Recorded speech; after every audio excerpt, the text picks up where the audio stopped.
যি ঘৰৰ পিছফালে প্ৰায় 11,000 ভোল্টৰ যি বৈদ্যুতিক তাৰ গৈছে একেবাৰে তলত আছে কি ক'ব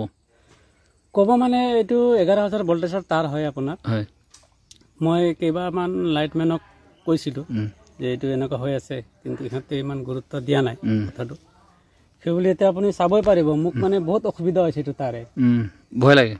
মানে চাওকচোন 11,000 ভোল্টেজ তাৰ এইটো চাওকচোন এতিয়া সেই গতিকে অলপ প্ৰশাসনক মই জনাওঁ যে এইটো মোৰ অলপ ঠিক কৰি দিয়ে যেন তলেদি গৈছে হয় আপোনাৰ বাউণ্ডাৰীতে আছে হয় বাউণ্ডাৰীতে আছে কিমান দিন হ'ল অভিযোগ জনোৱা কি কয় কিমান দিন হ'ল লাইটমেনক জনোৱা লাইটমেন জনোৱা এটা হৈছে 3-4 মাহ একো পদক্ষেপ লোৱা নাই মানে এইটো ইলেক্ট্ৰিক পোষ্টৰ পইচা লাগিব তেনেকুৱা কিবা কিবি কৈছে আৰু ইলেক্ট্ৰিক পোষ্ট ইয়াত লগাই দিব কিন্তু তাৰ পইচা ল'ব যিহেতু তলত পৰি আছে বিদ্যুৎ যিকোনো সময়ত অঘটন ঘটিব পাৰে হয় এইটো চাওকচোন অঘটনটো পুৰা একদম মানে চুং হৈ আছে তাৰটো আৰু 11,000 ভোল্টেজ হয় তাৰটো বতাহ ধুমুহা দিলে ভয় লাগে অনেক ভয় মানে কি ক'ব আৰু কেতিয়াবা পাহৰি ডাণ্ডা ঠাণ্ডাও লাগি গ'লে মানুহ চিধা মানুহ স্পট গুচি যাব 11,000 ভোল্টেজ হয় ঠিক আছে কোন গাঁও এইটো